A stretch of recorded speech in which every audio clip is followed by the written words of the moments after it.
table stakes? So that's one question. And then a second question is, does Jay Powell have to defend cutting rates today by saying the economy is looking really, really weak? Because that messaging actually hurts the economy. The one of the things, whatever we get today, it's a rate cut does not help the economy grow faster at this point. Jim? So I think they cut 25 basis points, but I don't think it's just about the economy. I also think it's about the balance sheet, and I also think it's about liquidity. So what we've started to see is that repo rates have started to rise, bank reserves are falling. As the Fed has kept interest rate policy unchanged and the balance sheet has started to shrink, that has created some liquidity tensions in the markets. So part of the reason after why we go I think through the Fed should cut rates this time around is to address those liquidity issues and repo rates rising and bank reserves and all the like. So I agree, you know, with David and Francis. Look, you know, we can debate the economics around this. We can talk about the unemployment rate, but the reality is, I think that the Fed's insurance is really based on liquidity. Francis, we've got 1 minute to go, and we have possible dissents. How much does the non-interest rate stuff matter?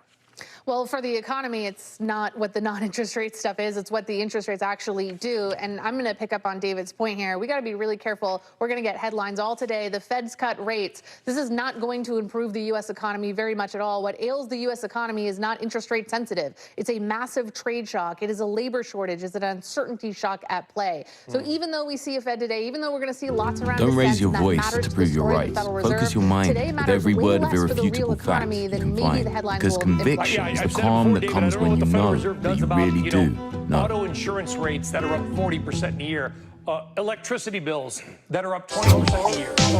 You know what I call it, the tariff loop. The tariff loop both slows you down and also gives you a temperature. Additional and that's really 50 basis points by the end of the year, and another 25 in each of the next 2 years. So that's they're not giving us a lot of forecast, but an additional 50 by the end of the year. Dude, that's 3 cuts this year.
So I was right that they revised GDP up, but that unemployment rate, they really do not see the unemployment rate moving up. But that's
to get that. 25 here for next year, 25 here. So, obviously, that's Jay Powell 5 is cuts consensus. He wants to get by the end of consensus. Clearly, he talked to 2027. everybody before 5 this cuts meeting. by end of And to me, the fact that 2027. they aren't- Markets they're not were gonna fall over pricing themselves to say in. 50 basis points now, even if they want more Fed easing. I think That'll that's just very take me a positive sign, second because it to says the Federal see. Reserve is an So institution regards markets its independence as priced in tremendously end of important, 27 and they're not before gonna the fall over decision. themselves to do what the administration wants right now. And I think that's a very positive sign. But our job, Jim, Here it is to 5. look ahead.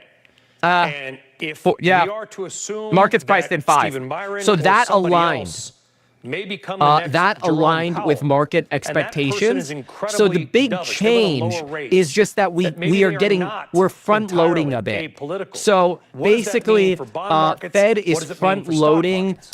rate So cuts ultimately here, what we have to think about is the framework hoping that the Fed to is working keep through, which is the Phillips unemployment curve. So stable. effectively, What is that? So the But Phillips curve is that's a a relationship double-edged between sword, unemployment right? and wage So inflation. I So look the at that unemployment rate as is going up, twofolded. wage inflation, One, and therefore it's consumer exactly inflation what is the likely to Fed stay should relatively do, low. right? If the concern This is that the labor market's going to weaken, exactly then they are what very the Fed likely to be should able to do. say, I'll look past 3% However, inflation today, the reason I because say it's a not gonna be double-edged problem because the unemployment rate will be very high, so is therefore because we might as well cut. it That plus means the balance sheet, which I Fed mentioned is before. actually What it realizing means for they have to markets, get off though, their is ass. that you're Otherwise, Donald seeing Trump is now going to be wage right inflation stay and Powell's going to be too relatively late. low and likely right? to stay So low, which that's a means that serious margins, profit margins, are likely change to here. be higher. Now, You're let me already see if seeing Moran productivity start to sandbagged any rise. of these So numbers. essentially, as I So tease through these I'm statements and assuming these that numbers the and everything highest else, numbers are Moran. what this is I telling me is actually that do not productivity is see likely to any start to move higher sandbag. into I am 2026. It's already doing shocked. so in 2025. All That means of the markets Fed can support members a higher are multiple, and it's convinced bullish that with this for the equity action, markets they in can that sense, because save higher the labor productivity means market. growth with relatively low With Okay, speaking of the equity inflation, markets, they couple all things I wanna basically quickly see us hit at and then mid get twos. reaction They're going to to it. keep mid The twos. macro, the bigger They're going markets, to wash that not moving away a whole lot. with S&P 500 flexible up 0.1%, inflation 1%. Who cares? targeting What is moving to wash is these away small caps, mid the SML twos small cap 600 and index. no We don't talk about Moran it a lot. sandbag It's up other than 2%. dissent Here's why for I'm talking 50, about it, friends, right? because small cap So stocks, whatever. That's domestic actually American companies, more almost entirely respectful than I all their thought he was revenue going is to be. in the United I States. thought he was going to come in Those here stocks and just tend to move at the absolutely later destroy end of a the rate summary of cut economic projections cycle. and So just I want like you to tear comment it on up that move as basically. well. And here's the other news. He The didn't do 10-year that. yield didn't So move at this all. is very interesting. Exactly 4%. So I think that of 1%. I hate to In say other it, words, if you're but out that there gives me looking for a mortgage relief, little bit more you're thinking, respect "Don't, for let's Moran. wait and buy a home Again, because mortgage I rates hate are gonna come saying that down." because when I listen to bond the guy market on is saying you TV, might I'm be out like, of luck. I don't know, man. Well, you That have two guy's a issues in shill. play here. One is that But this market has already you know priced me. in pretty First of all, my significant goal easing is to from be this Federal hated by Reserve. So today everyone. was That's just goal number one. meeting the Goal expectations number already in the two market. You're gonna have is to out-ease I'm those going to 5 give you cuts the that were pros and already put cons. in You know, if I'm you going wanna to see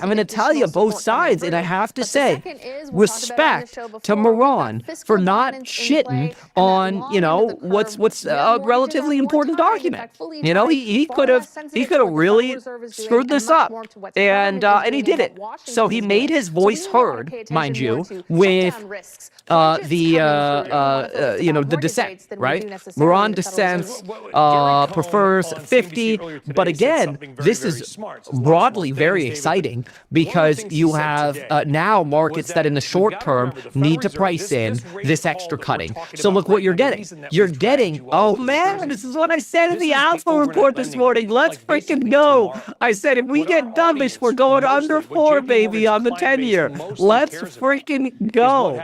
Oh, we're 3997. Let's go.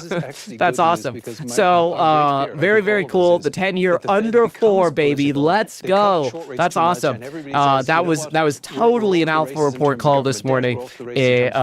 Along with well, let's take a peek here. Oh, let's go, dude. Loan Depot's doing well. What else we got here? We've got okay. What's going on with the Qs? Look at that Qs rocket ship, man. Let's go. This is great. So we had some real dirt there on the market for a moment because people were so nervous about Powell. Very normal. I don't love trading pre. I love getting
down on the interest rate 346. Today's interest rate cut, let's see. We got 3.6 for the end of the year. Okay, that's fine. Dot plot. 10-year falls under 4. Good. Modest upgrade to Fed's growth outlook next year, but they also expect inflation to be a touch higher. Let's look at that. So GDP for next year, they did bump us to 1.8, which is fine. You know, the soft, like, remember what a soft landing is, right? So this is critical. Remember what a soft landing is. A soft landing is below trend GDP growth, and 1995 yield curve gets to about 0.6 uninverted, and then normalizes back down. And it really just signals more of a signals maybe a potential post-COVID, post-AI boom slowdown, but not recession. You know, that's a soft landing. Whether we get that is entirely dependent on labor. This soft landing, let's say that, the soft landing is entirely dependent on 1 and 2 not happening. Okay, so remember, 1 and 2, these are your caution emojis here. These are critical. This is what you pay attention to. Right here, folks, 1 and 2. If labor force participation normalizes, increases, and the unemployment rate will skyrocket, all the Fed members will be wrong. And if layoffs increase, all the Fed members will be wrong. That's a big deal. Okay, so now we're going to jump to making our bingo board. Again, all of this that I wrote out is already in the Meet Kevin app. So if you're on Android, go to meetkevin.com/gapp. If you're on Apple, go to meetkevin.com/app. It'll link you right to it. Leave us a 5-star review. And I honestly think it's a great app. It does what it says it's going to do. So, all right. Now, we need to make we're going to make our, what's it called, bingo board. And we're going to evaluate, wow, look at that. The Q's now at negative 69 basis points.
going to tell us about this potential normalization of the labor force participation rate. If he does, it's good because it means he's aware that it could change very, very quickly, and that would be bad for the Fed. So participation normalizing, we're going to write that down. So participation normalizing would be bad equals bad. Okay.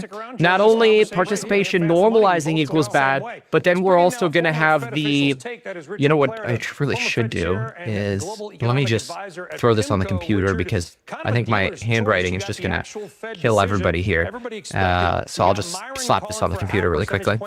And I think what he will say, like he won't say, oh, it's, you know, we're worried about layoffs taking off. He's not going to say that they're worried about the labor market taking off. Instead, it's much more likely that he's just going to say something like, if layoffs were to increase, we would be prepared to move faster. So that would be an assumption there. We'll see if he ends up saying something like that. Then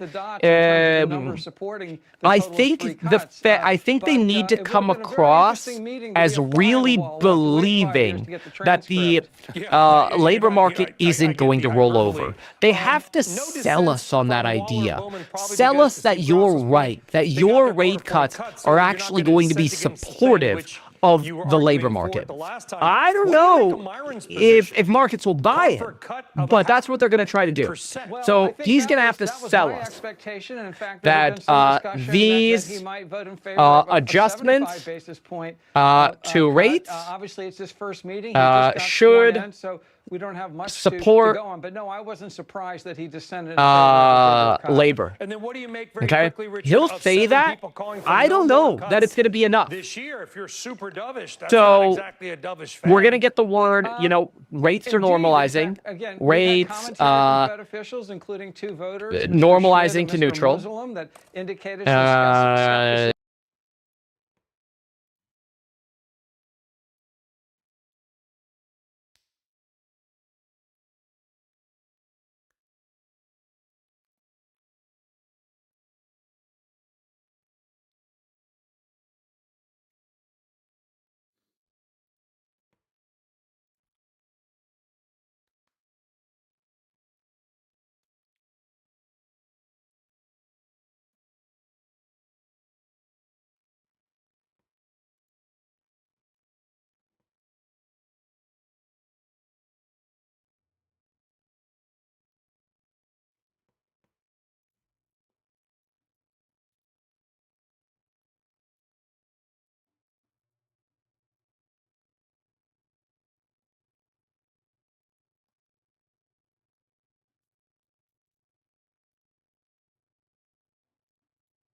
for the Meet Kevin membership. Remember, you get lifetime access to that membership. So, like, our scenarios that we come up with when events like this come out, or the fundamental analysis that we're doing on stocks, or the top 10 stocks to buy over the next 10 years. Remember, you get those, as well as the top 10 stocks not to buy. Laptop, let's go, baby! Let's go, laptop! Andy's on time! Good afternoon. My colleagues and I remain squarely focused on achieving our dual mandate goals of maximum employment and stable prices for the benefit of the American people. While the unemployment rate remains low, it has edged up. Job gains have slowed, and downside risks to employment have risen. At the same time, inflation has risen recently and remains somewhat elevated. In support of our goals, and in light of the shift in the balance of risks, today the Federal Open Market Committee decided to lower our policy interest rate by 1/4 percentage point. We also decided to continue to reduce our securities holdings. I'll have more to say about monetary policy after briefly reviewing economic developments. Recent indicators suggest that growth of economic activity has moderated. GDP rose at a pace of around 1.5% in the first half of the year, down from 2.5% last year. The moderation in growth largely reflects a slowdown in consumer spending. In contrast, business investment in equipment and intangibles has picked up from last year's pace. Activity in the housing sector remains weak. In our summary of economic projections, the median participant projects GDP to rise 1.6% this year and 1.8% next year, a touch stronger than projected in June. In the labor market, the unemployment rate edged up to 4.3% in August, but remains little changed over the past year at a relatively low level. Payroll job gains have slowed significantly to a pace of just 29,000 per month over the past 3 months. A good part of the slowing likely reflects a decline in the growth of the labor force due to lower immigration and lower labor force participation.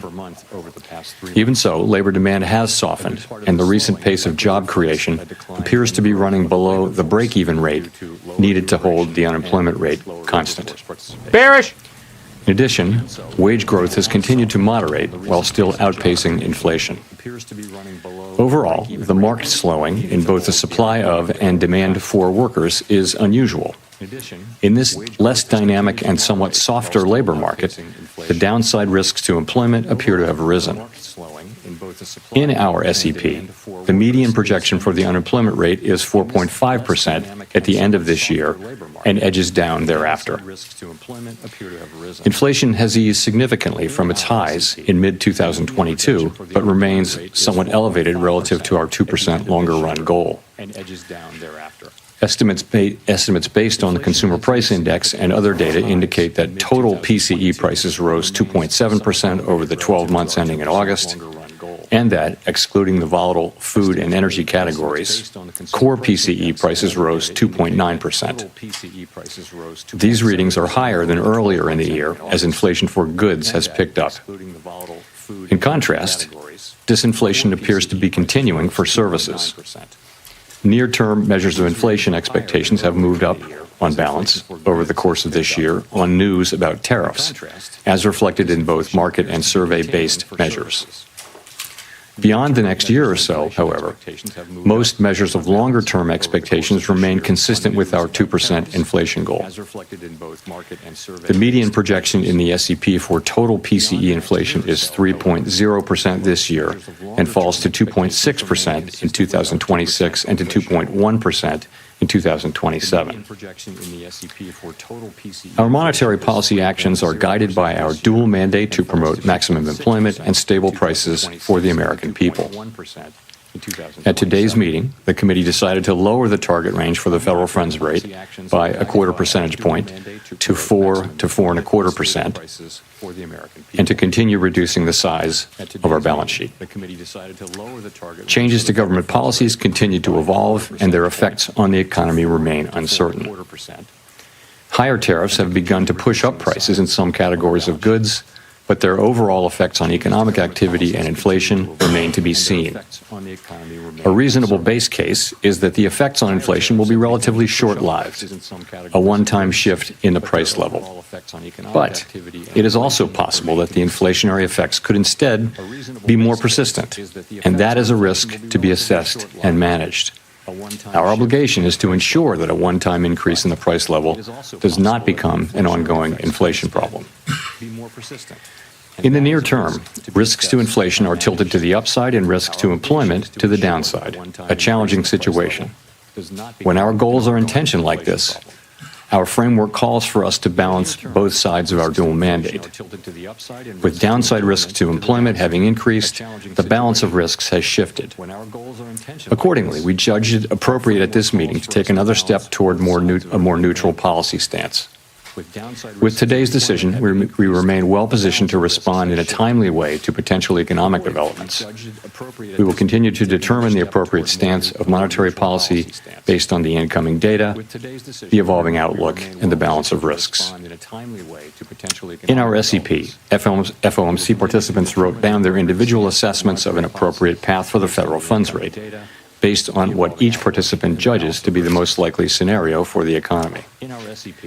The median participant projects that the appropriate level of the federal funds rate will be 3.6% at the end of this year, 3.4% at the end of 2026, and 3.1% at the end of 2027. This path is 1/4 percentage point lower than projected in June. As is always the case, these individual forecasts are subject to uncertainty, and they're not a committee plan or decision. Policy is not on a preset course. The Fed has been assigned two goals for monetary policy: maximum employment and stable prices. We remain committed to supporting maximum employment, bringing inflation sustainably to our 2% goal, and keeping longer-term inflation expectations well anchored. Our success in delivering on these goals matters to all Americans. We understand that our actions affect communities, families, and businesses across the country. Everything we do is in service to our public mission, and we at the Fed will do everything we can to achieve our maximum employment and price stability goals. Thank you. I look forward to our discussion. Okay, he highlighted that extra cut because they realized those downside risks. Let's go see what the questions are now. Chris Rugaber at Associated Press. As you know, Fed Governor Stephen Byron has continued, kept his position at the White House, even as he's joined the Fed board. This is the first time, I believe, the Fed's board has had someone with executive branch ties in decades. Does this compromise the Fed's independence from day-to-day politics? And relatedly, how can you maintain the public's perception the Fed is politically independent with this dynamic? Thank you. So we did welcome a new committee member today, as we always do, and the committee remains united in pursuing our dual mandate goals. We're strongly committed to maintaining our independence, and beyond that, I really don't have anything to share. Fair, totally fair. Can you and other Fed officials have spoken extensively about the impact of tariffs on inflation, although perhaps with many companies appearing to eat the tariffs, tariffs may be impacting the labor market and other parts of the economy instead. Do you see that as a possible outcome here? That I just sent out a buy alert to the Alpha Report members, by the way, if you're in the Meet Kevin membership. In inflation? You know, it's certainly possible. You know, we're beginning to see, we have begun to see goods prices showing through into higher inflation, and actually the increase in goods prices accounts for most of the increase in inflation, or perhaps all of the increase in inflation over the course of this year. Those are not very large effects at this point, and we do expect them to continue to build over the course of the rest of the year and into next year. And you know, it's also possible and that there may be effects on employment, but that I would say if you're looking at why employment is doing what it's doing, that's much more about the change in immigration. So the supply of workers has obviously come way down. There's very little growth, if any, in the supply of workers. And at the same time, demand for workers has also come down quite sharply, and to the point where we see what I've called a curious balance. It's, you know, typically when we say things are in balance, that sounds good, but in this case, the balance is because both supply and demand have come down quite sharply. Now demand coming down a little more sharply because we now see the unemployment rate edging up. sounds good, but in this case, the balance is because both supply and demand have come down quite sharply. Nick Timros of the Wall Street Journal. Chair Powell, do economic conditions and the balance of risks no longer warrant a restrictive policy setting? So I don't think we can say that. What we can say is this, that over the course of this year, we've kept our policy at a restrictive level, and people have different views, but a clearly restrictive level, I would say. So, and we were able to do that over the course of this year because the labor market was in very solid condition with strong job creation and all those things. I think if you go back to April and now look at the revised job creation numbers for May, June, July, and August, I can no longer say that. So what that means is that the risks were clearly tilted toward inflation. I would say they're moving toward equality. Maybe they're not quite out of equality. We don't need to know that, but we do know that they've moved meaningfully toward greater equality, the risks between the two goals, and that suggests that we should be moving in the direction of neutral, and that's what we did today.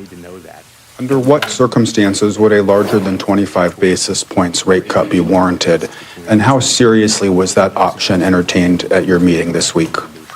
There wasn't widespread support at all for a 50 basis point cut today. You know, I think we've done very large rate hikes and very large rate cuts in the last 5 years, and you tend to do those at a time when you feel that policy is out of place and needs to move quickly to a new place.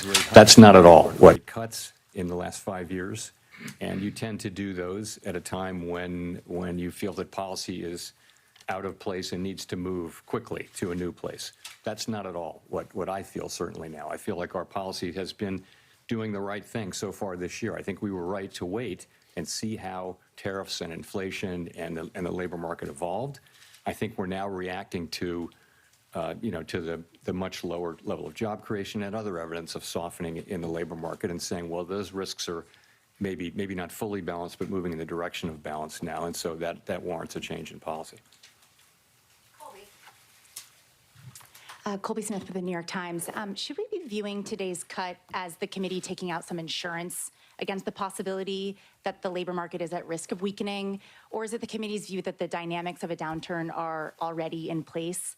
I guess I'm just trying to square the shift in the rate forecast in the SEP towards more cuts than just 3 months ago, with the fact that the forecast for unemployment didn't change.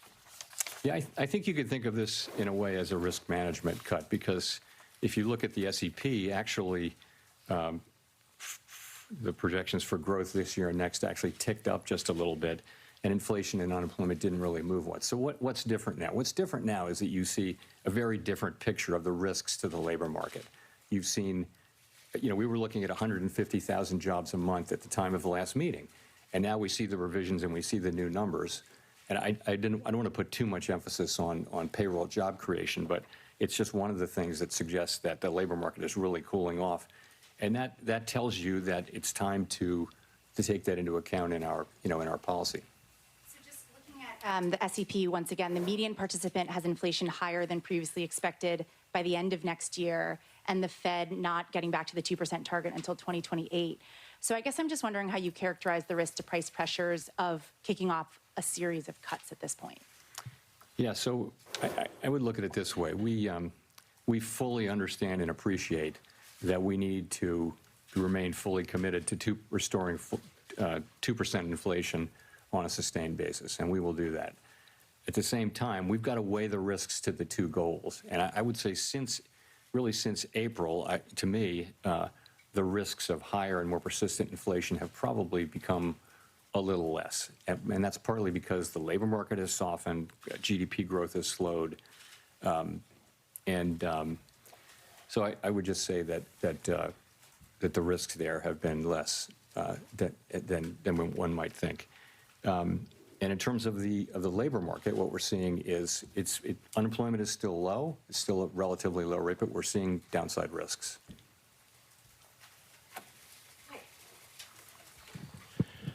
Michael McKee from Bloomberg Radio and Television. I'm a little confused by your explanation of the Fed cutting rates because of unemployment. If you think that most of what's happening in the employment area is related to immigration, which your rate cuts wouldn't address. How do you see that as more important than inflation, which has remained almost a full percentage point above your target? Well, I was saying that what's happening in the labor market has more to do with immigration than it has to do with tariffs. That was the question I was answering. So I wouldn't say that all of what's happening in the labor market is due to tariffs. I mean, you clearly have a slowing in it due to immigration. You clearly have a slowing in demand, which is now perhaps more than that in supply, and we know that because the unemployment rate has ticked up. So, that's what I meant by that. We can follow up. Every year since 2015, the SEP has forecast that you would hit your target 2 years later. And this year, this SEP says you're going to hit your target 2 years later. 2% does not seem to be in sight. Does that suggest that the 2% target is not really achievable? And does this present any credibility problems for you in telling people that that's what you're going to do if you can never reach it? Well, I mean, you're right. It does say we're going to get to 2% inflation in 2028, at the end of 28. But that's literally how you put the projections together. You're writing down a rate path, which is designed to create, over the course of the SEP, time frame, 2% inflation and maximum employment too. So that's all that is. No one really knows where the economy will be in 3 years. But the nature of the exercise is to write down policy that you believe would return to the 2% goal over at least by the end of the exercise. Thanks so much, Elizabeth Schulze with ABC News. The latest inflation report shows that prices are still going up across key categories for many households, including groceries. What will the Fed do if prices pick up more? So our expectation, and you can see this consistently through the year, has been that inflation will move up this year, but that basically because of the effects on goods prices from tariffs, but that those will turn out to be a one-time price increase as opposed to creating an inflationary process. That's been our forecast. Pretty much all the individual forecasts say that. We can't just assume that, though, right? We have to. Our job is literally to make sure that that is what happens, and we will do that job. Right now, the situation we're in is that we see inflation. We continue to expect it to move up, maybe not as high as we would have expected it to move up a few months ago. The pass-through of the tariffs into inflation has been slower and smaller. The labor market has softened. So the case for there being a persistent inflation outbreak is less. And so that's why we think it's time for us really to acknowledge that the risks to the other mandate have grown and that we should move in the direction of neutral. So what will we do? We'll do what we need to do, but we have two mandates and we try to balance them. For a long time, our framework says that when our two goals are in tension, this is quite an unusual situation. How do we decide what to do? Because our tools can't do two things at once. What we do is we ask which is farther from, how far is each from the goal and how long is it expected to get to the goal? So, and then we think about those things and we see, as I mentioned, our policy had been really skewed toward inflation for a long time, really. Now we see that there's downside risk clearly in the labor market, and so we're moving in the direction of more neutral policy. How concerned are you about the slowdown in the jobs market for households at home, especially younger Americans struggling to land a job? So it's an interesting labor market, and obviously we think it's appropriate that we reduce our rates so that we become more neutral, which presumably will be better for the labor market. You see people who are sort of more at the margins, so kids coming out of college and younger people, minorities are having a hard time finding jobs. The overall job finding rate is very, very low.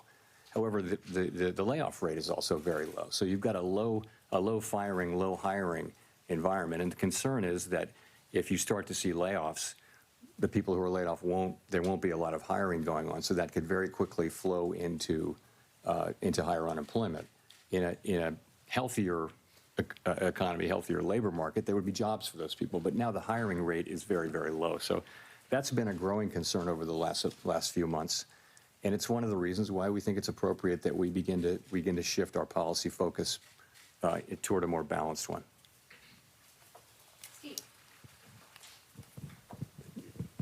Steve Leisman, CNBC. Mr. Chair, in the past, during rate cuts, you used the word recalibration. And I wonder if you pointedly did not use it this time. And in fact, when you said policy is not on a preset course, did you mean that as sort of the opposite of recalibration? Are we meeting to meeting, data point by data point? Are we in the process here of getting back to neutral? Thank you. So I think we're in a meeting by meeting situation. We're going to be looking at the data. Let me say a word about the SEP really here. So we often point this out. What the SEP is it's an accumulation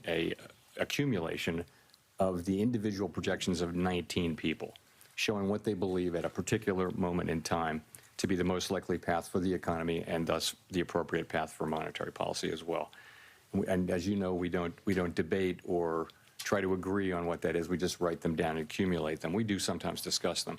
And so we always say we're not on a preset path, and we really mean that.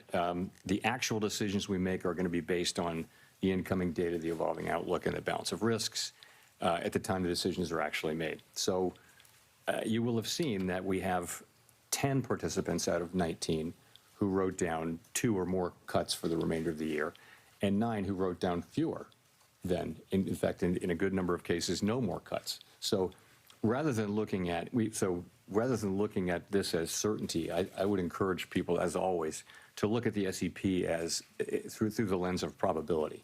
And so there are different possible outcomes and likelihoods rather than this one is certain and this one isn't happening. So that's what I would say.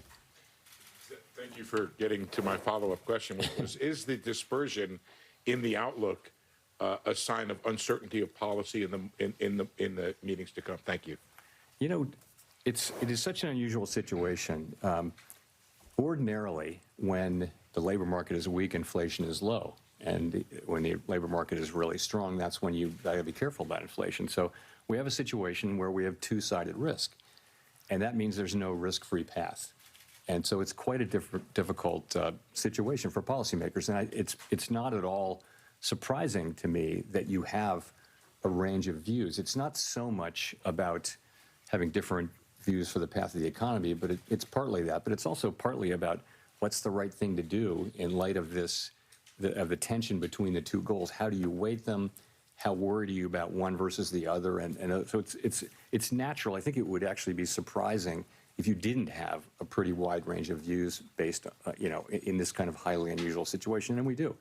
So, we get together, we discuss, we have a great discussion, and then we decide what to do and we act. But you're right that it's a wide dispersion of views, and I think that's understandable and natural in the current situation.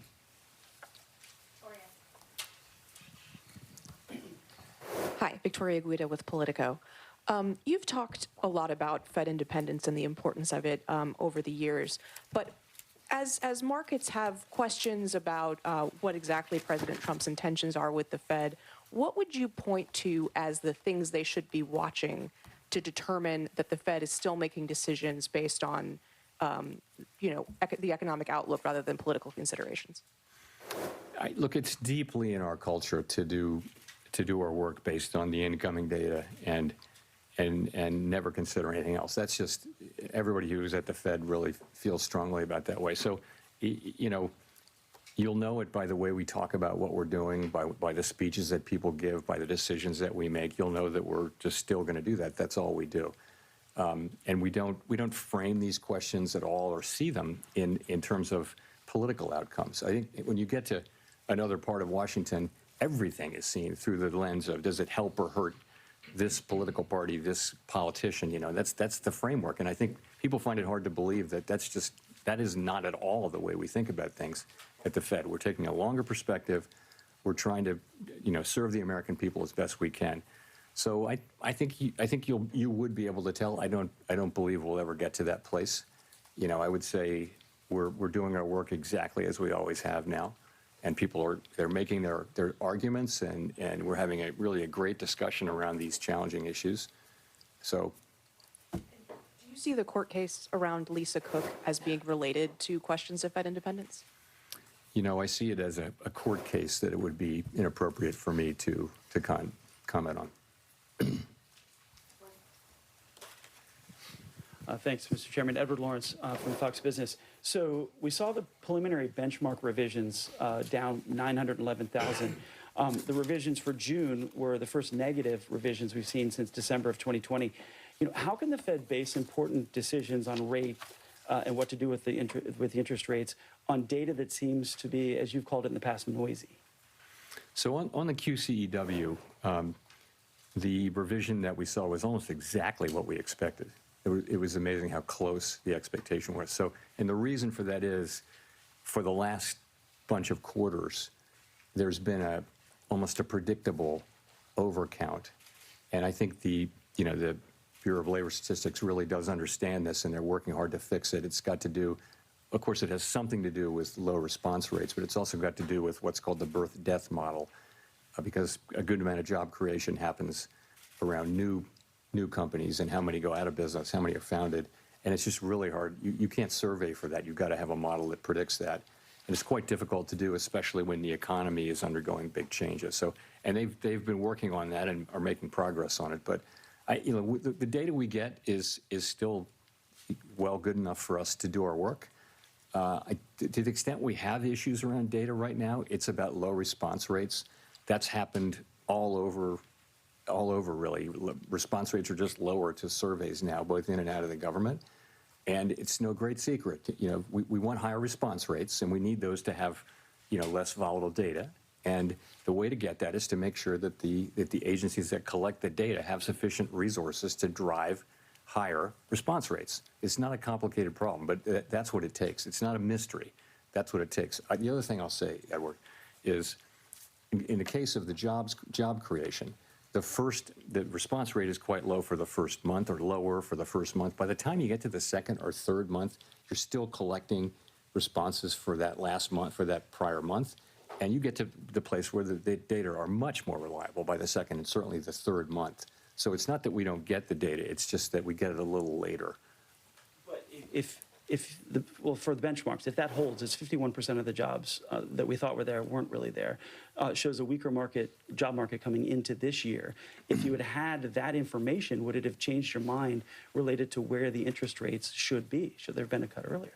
We have to live life looking through the windshield rather than the rearview mirror, as you know. And all I can tell you is we see where we are now, and we take appropriate action, and we took that appropriate action today.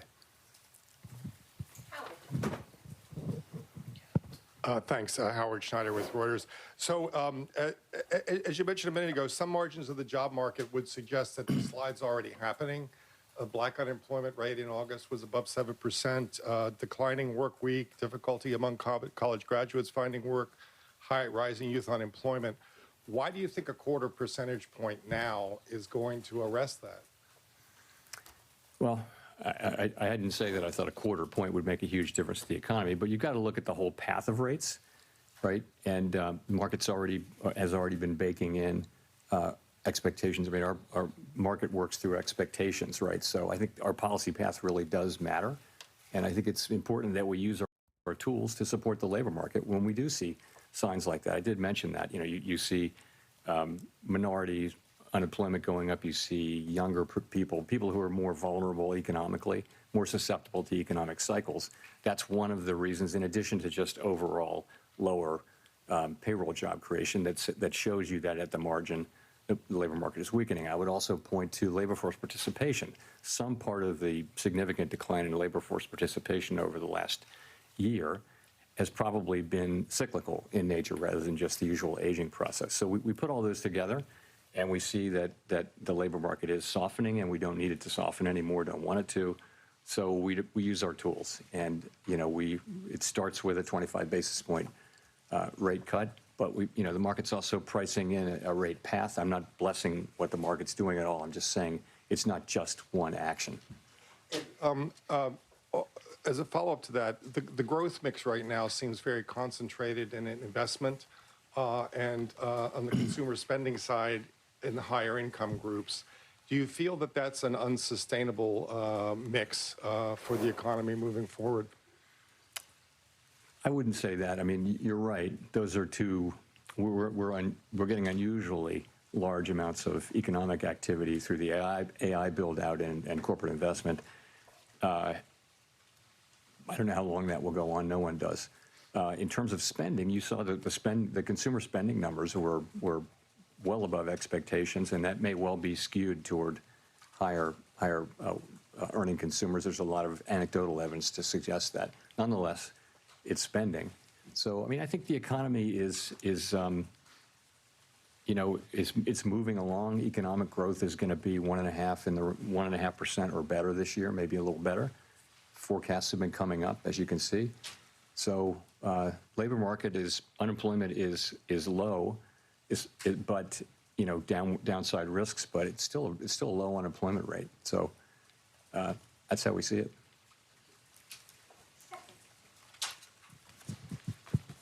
Hi, Stephanie Rule, MSNBC. Treasury Secretary Scott Bessent has said that the Federal Reserve suffers from mission creep and institutional bloat. He's now calling for an independent review. Would you support an independent review, or are you open to any sort of reform in any areas of the Fed? Of course, I'm not going to comment on anything the Secretary says or really any other officer says. So in terms of reform at the Fed, we just went through a lengthy and I think very successful process of updating our monetary policy framework. I would say there's a lot of work going on behind the scenes around the assets we have in the Federal Reserve Federal Reserve system and at the board. Are they the right size? We're actually going through a 10% headcount reduction through the whole Fed, including the board and all the reserve banks. The employment at the Fed at the end of that will be basically at the same level it was more than 10 years ago. So we will have had zero job growth for more than a decade when we're finished with that, and I think we'll probably do more than that. So I think we're certainly open to constructive criticism and ways to do our jobs better. But not an independent review? We're certainly open to to always trying to do better. Neil. Mr. Chairman, Neil Irwin with Axios. There's been some debate lately on whether AI is already starting to affect the labor market in terms of lower labor demand, higher productivity by contrast. Do you buy that? And if that is true, does that have implications for the monetary policy setting? So there's great uncertainty around that. I think my view, which is also a bit of a guess, but widely shared, I think, is that you are seeing some effects, but it's not the main thing driving it. And so particular focus on young people coming out of college, and yeah, there may be something there. It may be that companies or other institutions that have been hiring younger people right out of college are able to use AI more than they had in the past. That may be part of the story. It's also part of the story, though, that job creation more broadly has slowed down. The economy has slowed down, and so it's probably a number of things. But yeah, it's probably a factor. Hard to say how big it is.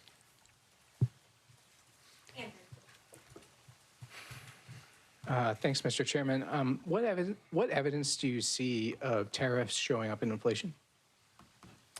Well, if you can take goods, just sort of the broad goods category, and last year, goods inflation was negative.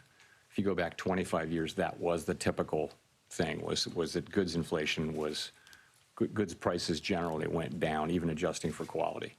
So that was not the case during the pandemic, of course. Goods inflation went very high, but we had essentially returned to zero or slightly negative inflation. Now, I think goods inflation over the course of the past year is 1.2%, which doesn't sound like a lot, but it's a big change. So we think, I mean, analysts have different views, but we think it's contributing, 0.3 or 0.4, something like that, to the current core PCE inflation reading, which is 2.9%. So it's contributing. What seems to be happening is that, the tariffs are mostly not being paid by exporters, mostly being paid by really the companies that sit between the exporter and the consumer. So if you buy something and you sell it through retail or you use it to make a product, you're probably taking a lot of those costs on and not able to pass it fully along to the consumer yet. That appears to be what we're seeing. All of those companies and entities in the middle, they'll tell you that they have every intention of passing that through in time, but they're not doing that now. To the consumer, the pass-through has been pretty small. It's been slower and smaller than we thought. But the evidence is it's very clear that there's some pass-through. I also wanted to ask if you could share with us the conditions under which you might consider leaving the Fed in May. I have nothing new on that for you today.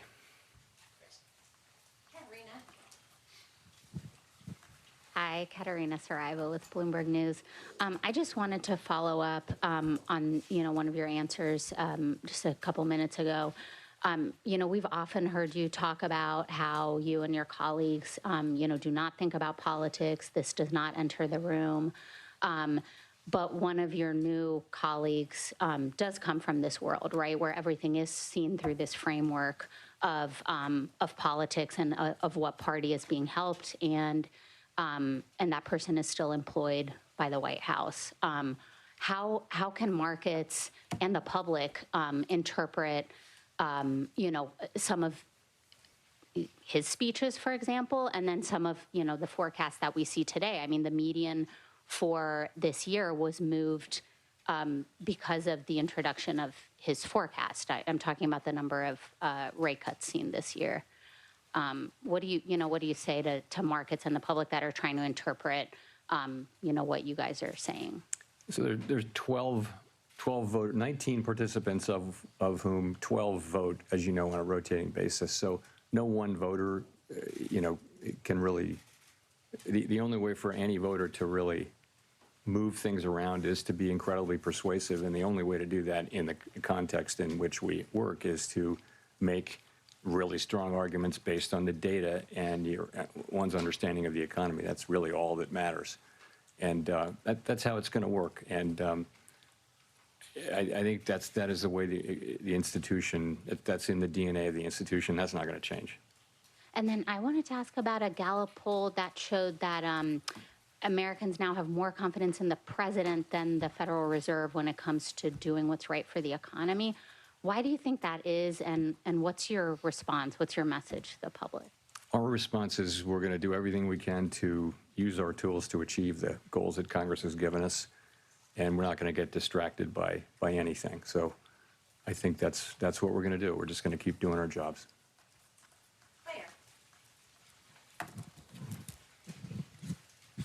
Claire Jones, Financial Times. Given the range of views expressed prior to the meeting, I think there was a lot less dissent today than a lot of people expected. It'd be good to know just what you think the drivers were of coming to that very strong consensus in the meeting, and also on the flip side to just explain why the dot plots are really so scattered between, someone even expecting rates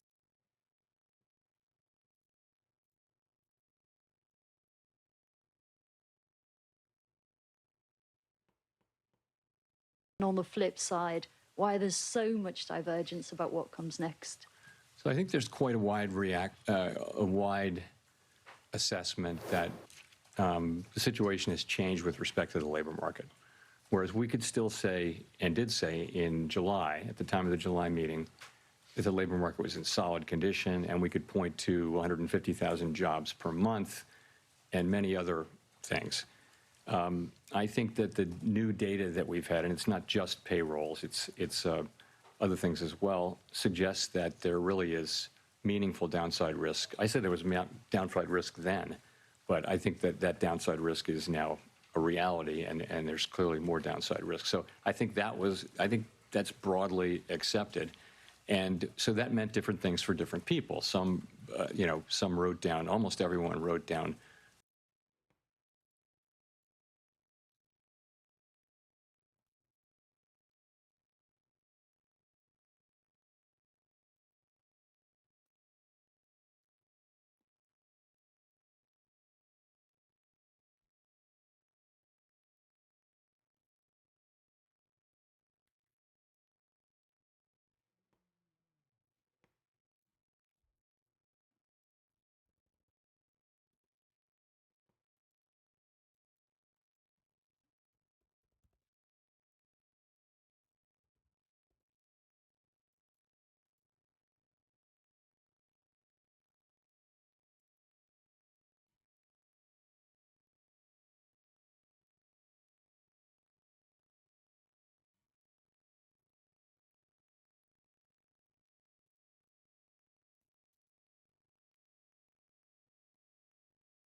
incredibly obvious what to do. So we have to keep our eye on inflation. At the same time, we cannot ignore and must keep our eye on maximum employment, which is those are our two equal goals. And you will see that there are a range of views on what to do. Nonetheless, we came together today at the meeting and acted with a high degree of unity.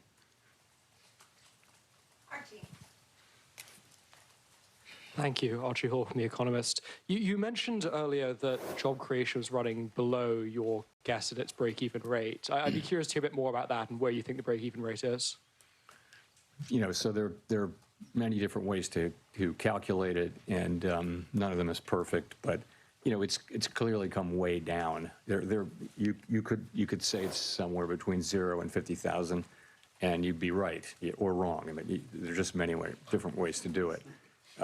So wherever it was, 150,000, 200,000 a few months ago, it's come down quite significantly, and that's because a very lower amount of people are joining the labor force.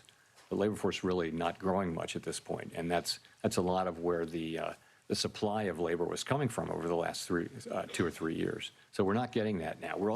We've got much lower demand. It's interesting that supply and demand have really come down together so far, except now we do have unemployment ticking up just one tick outside of the range where it's been for a year.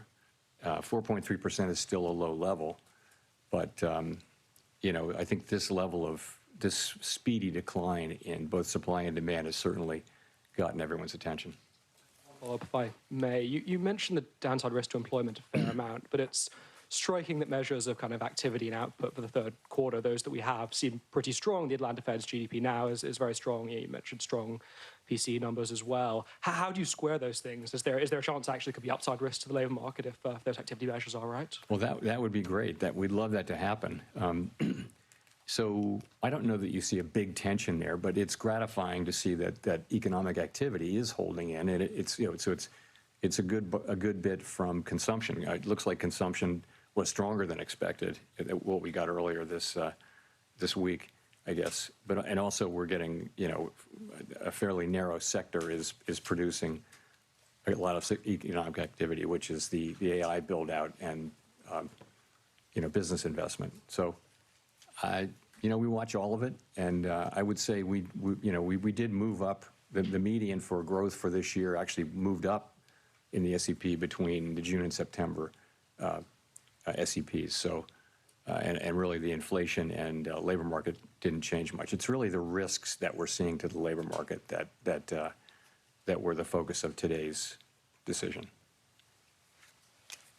Nicole. Hi, Nicole Goodkind with Barron's. Thank you for taking my question. Given the cumulative impact of high interest rates on the housing sector, I'm wondering how concerned you are that current rate levels are exacerbating housing affordability issues and potentially hindering household formation and wealth accumulation for a segment of the population? Housing is an interest-sensitive activity, so it's at the very center of monetary policy. When the pandemic hit and we cut rates to zero, the housing companies were incredibly grateful, and it was really, they said that was the only thing that kept them going, was that we cut so aggressively and provided credit and things like that, and they were able to finance because we did that. The other side of that is when inflation gets high and we raise rates, and you're right, it does burden the housing industry, and so rates have come down a bit, and as that happens, we don't set mortgage rates, but our policy rate changes do tend to affect mortgage rates, and that has been happening, and that'll of course raise demand. Lower borrowing rates for builders will help, builders will help supply, and so some of that should happen. I think most analysts think that it would have to be pretty big changes for it to matter a lot, big changes in rates to matter a lot for the housing sector. And the other thing is by achieving maximum employment and price stability, that's a strong economy. That's a good economy for housing. And then the last thing I'll say is, there's a deeper problem here. There's not a cyclical problem that the Fed can address, and that just is a pretty much nationwide housing shortage. or a lot of places in the country just don't have enough housing for people, and all of the areas around metropolitan areas like Washington, for example, are very built up, and so you're having to build farther and farther out, and so that's where it is. And just a quick follow-up. During the last SEP, or the press conference following the last SEP, you seemed to indicate that policymakers lacked conviction about their projections, and I'm wondering if you still feel that way. Forecasting is very difficult even in placid times, and as I've mentioned before, forecasters are a humble lot with much to be humble about. So I think right now is a particularly challenging time, even more uncertain than usual. And so I don't know any forecaster anywhere, really. Ask any of the forecasters whether they have great confidence in their forecast right now. I think they'll honestly say no.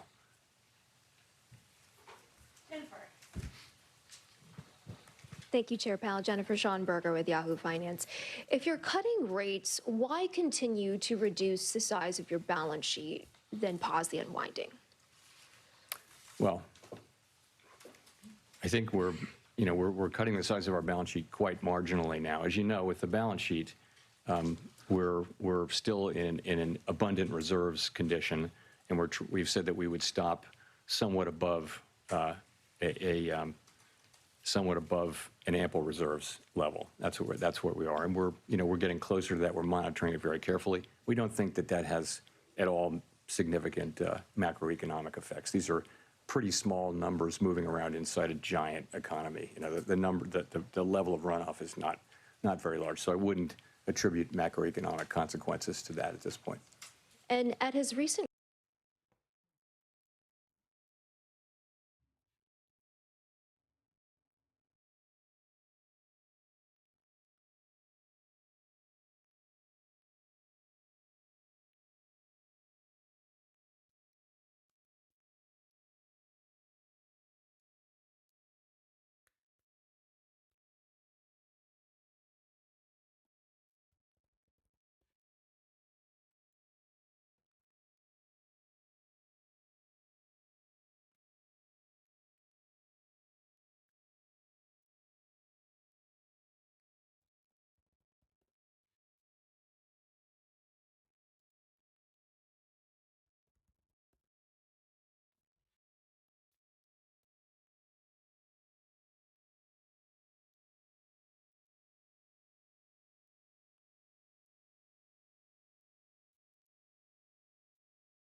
Rates have been kind of ticking up, and we do watch that.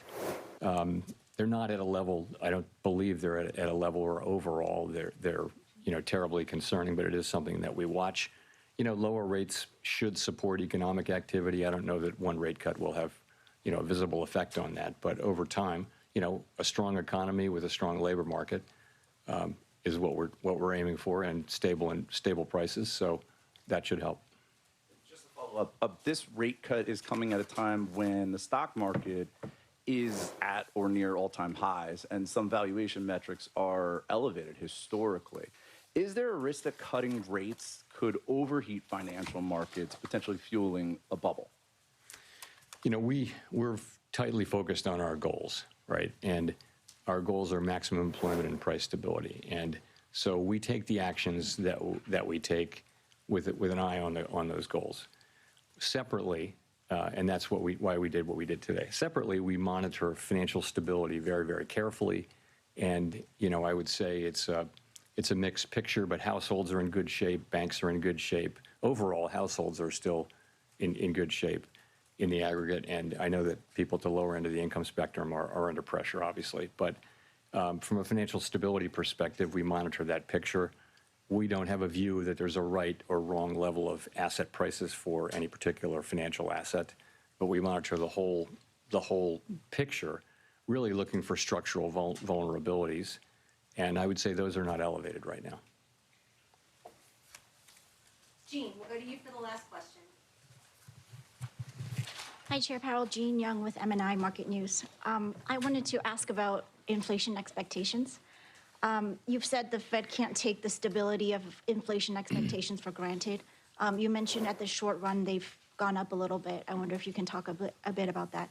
And then also at the long run, wondering, do you see evidence that the debate over Fed independence and the growing deficit is putting pressure on inflation expectations?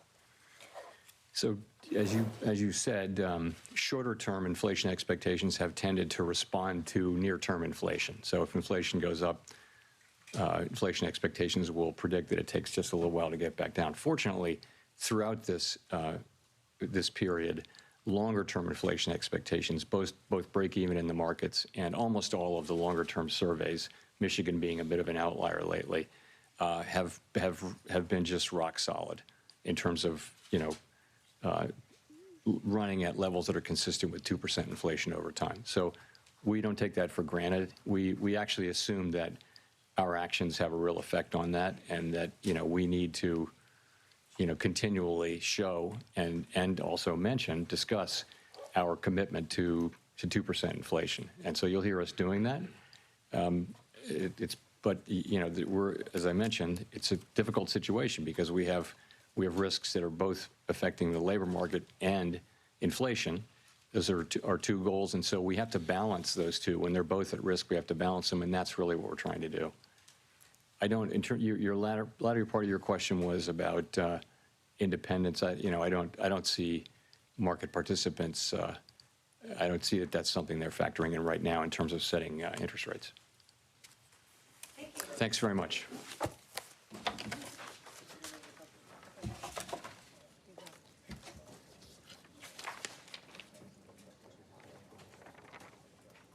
All right, that was the Fed chair explaining why the Fed just cut interest rates by 25 basis points. Its first cut in a year. Chair Powell saying the balance of risks have shifted.